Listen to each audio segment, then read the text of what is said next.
RPSC school lecture का exam देते हुए जो सबसे बड़ी परेशानी आती है वो कंटेंट को लेकर है। ज्यादातर लोग सटीक कंटेंट उठाते ही नहीं है। वो हर चीज को ये सोचते हैं कि एलन की शीट से हो जाएगा, नीट की किताबें पढ़ने से हो जाएगा, या फलानी चीज का शॉर्टकट उठा लें, वहां से पीडीएफ निकाल लें एंड ब्ला ब्ला। ये जो पूरा का पूरा तरीका हमने इस वक्त बहुत सारी मेहनत करके बनाया है, वो अलग अलग किताबों से ही बनाया बनाने में, पर चीजों को हमने उतना सटीक रखा है जो असल में आपके काम का हो सकता है। किताबें वही हैं जो आप लोग पढ़ते हैं, बट हमारा तरीका थोड़ा सा अलग है और कुछ भी नहीं है। आपके सिलेबस में जो क्लासिफिकेशन दे रखा है वो ऑर्डर लेवल पे दे रखा है। पहले तो आप ये क्लियर कीजिएगा, आपका जूलॉजी का क्लासिफिकेशन, बॉटनी के क्लासिफिकेशन या बॉटनी की जो फैमिलीज है उसमें 4 फैमिली से ज्यादा कुछ है ही नहीं, लेकिन उसके अलावा 4-5 टॉपिक ऐसे हैं, जैसे कि बेसिक्स ऑफ क्लासिफिकेशन को मैंने लिया है। बेसिक्स ऑफ क्लासिफिकेशन में लेवल ऑफ ऑर्गेनाइजेशन से हमने शुरू करें। सीलोम आपके एक शब्द दे रखा है, अगर आपने ध्यान दिया है, सीलोम का पूरा डिस्क्रिप्शन हमने इसमें दिया है। सीलोम के बाद सिमेट्री एक शब्द दे रखा है, सिमेट्री का पूरा डिस्क्रिप्शन इसमें, कितनी तरह की सिमेट्री कैसी है। सेगमेंटेशन का एक टॉपिक है जिसमें मेटामेरिज्म पर इस विशेष रूप से बात की गई है, लेकिन हमने बाकी की चीजों को भी सेगमेंटेशन में लिया है, नोटोकोड को लिया है, ऑर्थ्रोपोडाइजेशन का डिटेल लिया है इस जगह पर। मेटामेरिज्म हो गया यहाँ पर। तो ये वो चीजें हैं जो बेसिक्स ऑफ क्लासिफिकेशन है। उसके बाद एक टेबल दी हुई है जिससे कि आप पूरे क्लासिफिकेशन को एक बार शॉर्टकट तरीके से पढ़ लें, क्योंकि अगला जो शुरू होने वाला है वो आपका शुरू होने वाला है ओवरऑल जो आपके फाइलम्स हैं उनके केसेस में, कि किस तरीके से इनको ऑर्डर लेवल पे तैयार करना है। जैसे कि मैंने प्रोटोजोआ को लिया, फिर पोरीफेरा को लिया, सिलेंट्रेटा को लिया, टीनोफोरा लिया, प्लेटीहेलमिन्थीज लिए पूरे के पूरे, ओल्ड क्लासिफिकेशन ऑफ एस्केलमिन्थीज और मॉडर्न क्लासिफिकेशन ऑफ नेमेटोडा, दोनों को ही इसमें लिया है। एनलिडा लिया, ऑर्थ्रोपोडा लिया, मोलस्का, ये सब ऑर्डर लेवल पे। आपको मैं काइनोडर्मेटा पे ले लेता हूँ ओनली। सभी चीजों को हमने ऑर्डर लेवल पे रखा है, ये क्लास, ये ऑर्डर। आप ऊपर भी जाकर देख सकते हैं, क्योंकि यूनिट बहुत बड़ी है, 172 पेजेस की है, तो वो सारा दिखाना संभव नहीं हो पाएगा। फिर मैं बीच बीच में से कहीं से ले लेता हूँ। ये आपका मोलस्का क्लासिफिकेशन लिया, क्लासेस, क्लासेस के बाद सब क्लासेस, फिर ऑर्डर लेवल पे। आपके सिलेबस ऑर्डर लेवल का है। यूनिट नंबर इस 1 को और आगे की तरफ लेके जाऊं तो फाइलम एकानोडर्मेटा, उसके बाद आपका Chordata classification, basic chordates, super classes 2 आ गई आपकी, टेट्रापोडा सुपर क्लास, और ये उसके बाद रेप्टीलिया, एव्स, मेमेलिया। मेमेलिया में अगेन वही ऑर्डर लेवल पे पढ़ना ही पड़ता है, उसमें तो वैसे भी मामला ऐसा ही है। इसके बाद सबसे नीचे की तरफ चले जाएं तो यहाँ पर हमने लिया है फैमिलीज को। चारों फैमिलीज आपकी हैं इसके अंदर। जैसे कि हम ये बात करें, सबसे पहले एपीएसी, एपीएससी लिया आपका। इसके ऊपर अपन ने रेनिकुलेसी ले लिया, रेनिकुलेसी, एपीएससी। उसके बाद आए अपन एस्ट्रेसी, दैट इज योर कॉम्पोजिटी, और लास्ट में आपकी पोएसी। 4 फैमिलीज आपकी ये वाली हो जाती है। फिर आते हैं यूनिट नंबर 2। 2 हिस्से हैं इसके, इकोनॉमिक बॉटनी, इकोनॉमिक जूलॉजी। इसमें इकोनॉमिक इंपॉर्टेंस ऑफ प्रोटोजोवा, फिर आपके इसमें मेनली आप कुछ थोड़ा सा बेनिफिशियल यूजेस पढ़ लिए, और उसके बाद आप सीधे डिजीजेस पर मेनली इसमें बात की गई है। ठीक है।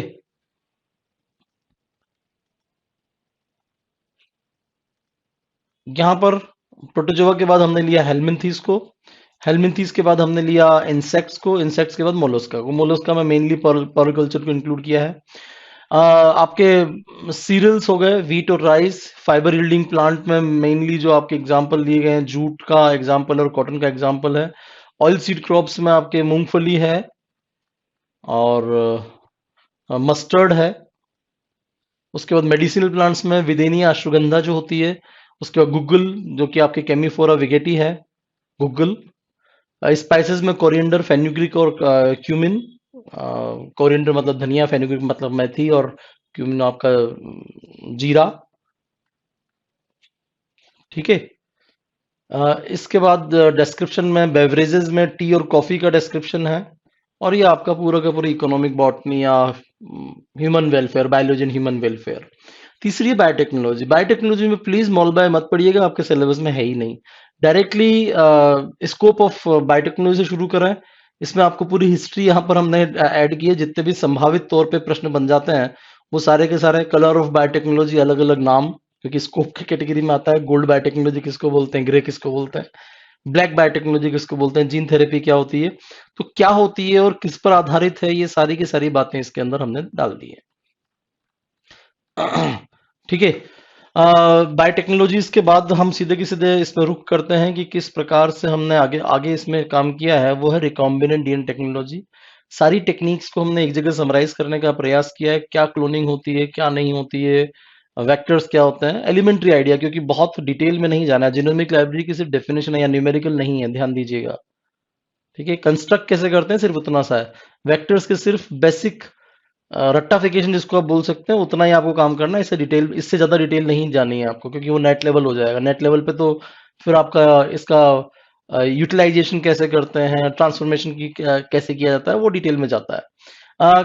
शॉर्टकट करने के लिए important terms and techniques of the RDT का हमने एक शॉर्टकट बनाया है, जो कि लगभग 18-20 टेक्निक्स हैं, सदर्न ब्लॉटिंग वगैरह, और इस तरह के छोटे छोटे से कुछ इमेजेस डाल दिए हैं। सदर्न ब्लॉटिंग क्या होती है, नॉर्दर्न क्या होती है, साउथ वेस्टर्न क्या होती है, फार वेस्टर्न क्या होती है, ये इतने छोटे छोटे से, क्योंकि कई ज्ञानी लोग आपको बड़ा भयानक तरीके का ज्ञान दे देंगे, उस चक्कर में मत पड़ना। बाकी आपकी इच्छा। पीसीआर सिर्फ 2-1.5 पेज की है, इससे ज्यादा पीसीआर आपको जरूरत नहीं है।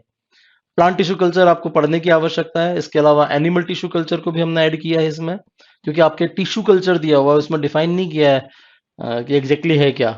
उसके बाद आपके प्लांट रीजनरेशन के टॉपिक्स हैं। नीचे की तरफ आएंगे तो यहाँ पर एनिमल टिश्यू कल्चर को भी हमने कुछ पेजेस में ऐड किया है, एलिमेंट्री आइडिया, जिससे कि आपको कोई सवाल आ जाए तो आप फंसो नहीं। ट्रांसजेनिक्स पर हमने विशेष रूप से काम किया है। इसमें history of transgenics proper add किया गया है। यहाँ पर एग्रोबैक्टीरियम, बीटी, कैसे ट्रांसजेनिक्स बनाते हैं प्लांट्स में और एनिमल्स में, एनिमल ट्रांसजेनिक, इसके बाद इंसुलिन प्रोडक्शन वगैरह के बारे में डिटेल्स है यहाँ पर। ये आपका पूरा है यूनिट नंबर 3। यूनिट नंबर 4 तो माशाल्लाह है ही सही। टाइप स्टडीज आप अगर शुरू करेंगे अमीबा से, अमीबा हो गया, उसके बाद आप सारे के सारे बड़े अच्छे तरीके से डाले हैं। अमीबा, ओबेलिया, ये आपका ओबेलिया। उसके बाद प्लेटीहेलमिंथीज में आपका टीनिया सोलियम, एस्केलमिंथीज में आपके टीनिया सोलियम। उसके बाद एस्केलमिंथीज में जाएंगे आपका एस्केरिस। उसके बाद अर्थवर्म, अर्थवर्म के बाद आपका पेरिप्लेनेटा, पेरिप्लेनेटा के बाद राना टाइग्रीना। अर्थवर्म अच्छा खासा लंबा चौड़ा है, क्योंकि काफी कुछ इसमें पढ़ने के लिए होता है। अर्थवर्म के बाद ये आपका कॉकरोच, कॉकरोच के बाद राना टाइग्रीना की बेसिक बहुत शॉर्ट करने की कोशिश की है जितना हम शॉर्ट कर सकते थे, क्योंकि एनिमल फिजियो में मोस्ट ऑफ द चीजें पढ़ ली हैं। तो ये यूनिक चीजें आपकी राना टाइग्रीना की या आपके ऑरिक्टोलेगस की, दैट इज योर रेबिट, तो वो यूनिक चीजें डालने का यहाँ पर प्रयास किया है। जैसे रेबिट में बहुत डिस्क्रिप्शन नहीं डाला है, क्योंकि वो सारे सिस्टम्स अपन लोग ऑलरेडी उधर पढ़ चुके होते हैं। लेकिन रेबिट में पीछे की तरफ हमने रिप्रोडक्टिव फिजियोलॉजी इसकी जरूर डाली है, कि ये इसकी कोई यूनिक बातें अपने को याद रखनी, बाकी तो अपन लोग फिजियोलॉजी में कर चुके होते हैं इसकी। तो ये आपका रेबिट का गेस्टेशन, क्लाइटोरिस और ये जो रिप्रोडक्टिव साइकिल है, क्योंकि आपके सिलेबस में लाइफ साइकिल्स दिया हुआ है शब्द। उसके बाद अगेन इकोलॉजी का सेकंड सेक्शन आपके इसमें है, ecological succession. Ecological succession detail में बीएससी लेवल तक का टच करना था, तो हमने थोड़ा सा लेवल बढ़ाया है। बाय जियोकेमिकल साइकिल्स, वैसे तो इकोसिस्टम का पार्ट होता है, पर ठीक है, इसको यहाँ ऐड किया है। और सबसे बड़ा टॉपिक है इसमें पोल्यूशन, सभी तरह के पोल्यूशंस को हमने इसमें इंक्लूड किया है। एम्ब्रियोलॉजी अपने आप में बहुत शानदार है। एम्ब्रियोलॉजी में कुछ टर्म्स पर से मैंने शुरू किया है, क्योंकि मुझे लगता है कि अगर ये टर्म्स भी अपन लोग कर लें तो एक आध क्वेश्चन तो इसमें से तो आएगा ही आएगा। यूजुअली बहुत हैवी क्वेश्चन नहीं आते, सिंपल क्वेश्चन होते हैं। तो टर्मिनोलॉजी बेस्ड चीजें तैयार करने के लिए पहले 5 पेज हमने पूरी तरह डेडिकेट किए हैं इसके अंदर। एंड देन इट्स बेसिक्स जो भी आपके होते हैं, जिसमें आप कह सकते हो कि भाई ऊजेनेसिस क्या है, स्पर्मेटोजेनेसिस का मामला क्या है, हम जरा उसके ऊपर भी बात करेंगे कि oogenesis, fertilisation, cleavage, blastulation, fate map, morphogenetic movement, सारे के सारे ये आपके सारे मॉर्फोजेनेटिक मूवमेंट्स आपके सिलेबस में है। गैस्ट्रुलेशन मूवमेंट के नाम से शायद, gastrula in the vertebrate embryo, embryonic induction, regeneration, Metamorphosis, extra embryonic membrane in the चिक, placentation in the mammals, reproductive cycles, बड़ा प्यारा टॉपिक है ये। प्रेगनेंसी, पार्टुरेशन एंड लैक्टेशन, ये आपके पूरी एम्ब्रियोलॉजी जो यूनिट नंबर 6 है।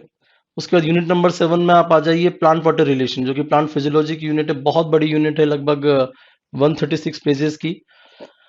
और इसमें अगर आप जाएंगे तो ट्रांसपरेशन, मिनरल न्यूट्रिशन, फोटोसिंथेसिस, सारे के सारे आपके जो हार्मोन्स हैं वो और ये सब कुछ आपका प्लांट फिजियोलॉजी में। यूनिट नंबर 8 में जाएंगे तो आपका मीन मोड मीडियन, ठीक है। उसके बाद आइए आप अपना standard deviation, tabular and graphical representation of the data table. इसमें ये वाला थोड़ा टॉपिक लंबा है, इसको आप हल्के में ना लें, क्योंकि डाटा मैनेजमेंट कैसे करना है उसके बारे में काफ़ी कुछ जानकारी है। हिस्टोग्राम वगैरह क्या होते हैं, क्यों खींचे जाते हैं, लाइन ग्राफ क्या होते हैं, वो सारी की सारी जानकारी इसके अंदर सारी की सारी भर के दी है। RPSC school lecturer PG level English medium. English medium में 4 सेक्शन है। पहला सेक्शन है टेक्निक्स का, दूसरा है माइक्रोस्कोपी, तीसरा इथोलॉजी और चौथा है बायोडाइवर्सिटी। कोशिश की है बहुत अच्छा बनाने की, क्रोमेटोग्राफी से हम शुरू करें। और ये मामला क्रोमेटोग्राफी में सभी तरह की क्रोमेटोग्राफी का जो बेसिक डिस्क्रिप्शन है, न्यूमेरिकल को आप छोड़ दीजिए क्योंकि आप लोगों के लेवल पे न्यूमेरिकल नहीं आते हैं। तो इसमें बेसिक एलिमेंट्री आइडिया क्या चीज़ होती है, क्यों होती है, क्या क्या चीज़ें यूज़ की जाती है, जैसे जेल्स कौन कौन से बॉन्ड वाली होती है, वो सारी की सारी बातें इसके अंदर इंक्लूड की है। आयन एक्सचेंज क्रोमेटोग्राफी, उसके बाद reverse phase, advantages of HPLC, आपका हाइड्रोक्सी एपेटाइट, पैराग्राफ फॉर्म में दे रखे हैं, छोटे छोटे पैराग्राफ। इलेक्ट्रोफोरेसिस को अच्छा खासा डिटेल दिया है क्योंकि इसमें थ्योरी बहुत सारी होती है, क्योंकि वेराइटीज ऑफ इलेक्ट्रोफोरेसिस को इंक्लूड करने के बाद अगली बात की गई है इसमें सेंट्रिफिकेशन के बारे में। सेंट्रिफिकेशन पर जाया जाए तो ये जो मामला है इसमें सिंपल क्या क्या वेराइटीज हैं, क्या इसका सिद्धांत है, श्वेडबर्ग क्या होता है, डिफरेंशियल डेंसिटी ग्रेडियंट सेंट्रिफिकेशन क्या होता है, आइसोपिकनिक क्या होता है। उसके बाद आ जाइए कलरीमेट्री पर। कलरीमेट्री का बेसिक्स प्रिंसिपल क्या होता है, वर्किंग कैसे होती है, इमेज क्या होती है इसकी। उसके बाद आ गया स्पेक्ट्रोफोटोमेट्री जो कि आपका टेक्निक्स का हिस्सा है। एलाइजा, एलाइजा की डिटेल्स, और बड़े तरीके से इसको स्टेप बाय स्टेप हमने एलाइजा को एक्सप्लेन किया है।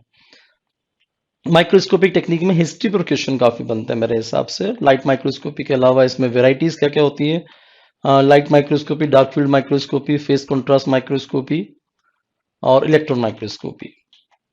उसके बाद आ गए आपके फीडिंग बिहेवियर, आपकी इथोलॉजी।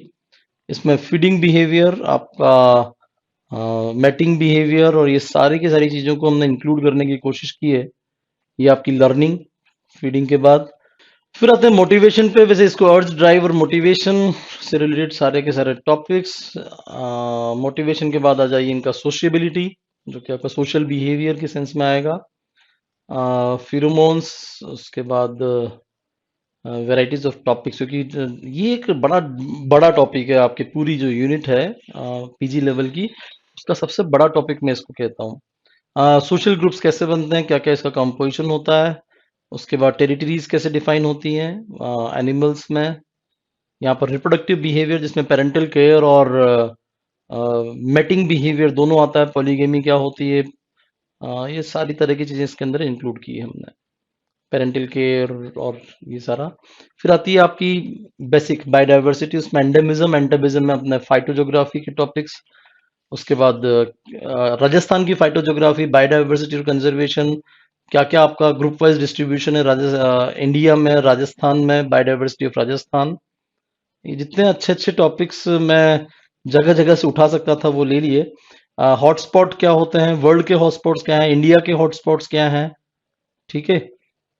बायोडाइवर्सिटी, इंडिया के जो 4 मेजर हॉटस्पॉट्स हैं उनमें 2 को हमने डिस्क्राइब किया है यहाँ पर। एग्रो बायोडाइवर्सिटी क्या होती है, ये भी एक बड़ा फेमस टॉपिक है। इंडिया की बायोडाइवर्सिटी, उसके कंजर्वेशन के लिए क्या क्या किया जा रहा है, अलग अलग तरह के नेशनल पार्क, जो आपके यूनेस्को के जो हेरिटेज साइट्स हैं वो, कुछ डेफिनेशंस इस तरीके की, क्या एक्सटिंक्ट होता है, क्या एंडेंजर्ड होता है। Biosphere reserve, wild life sanctuaries और नेशनल पार्क्स क्यों डिजाइन किए जाते हैं, कैसे डिजाइन किए जाते हैं, अंतर क्या होता है इन सब चीजों में। ये सारे के सारे डिस्क्रिप्शन हमारे इस पीजी लेवल के अंदर है। और ये एक बहुत प्यारा सा डायग्राम राजस्थान के जो 4-5 मेजर नेशनल पार्क्स हैं उनके बारे में, दरार, रणथंभौर, केवला, देवसरिस्का। सो आई होप ये मटेरियल आपको पसंद आएगा। जब भी आपको मिलेगा तो फटाफट से आप सब्सक्राइब कीजिए। This is my name, Harimohan Thakuria. My address, किसान मार्ग, Ruchika complex and Tonk road. This is my phone number. Better just WhatsApp me, don't call me.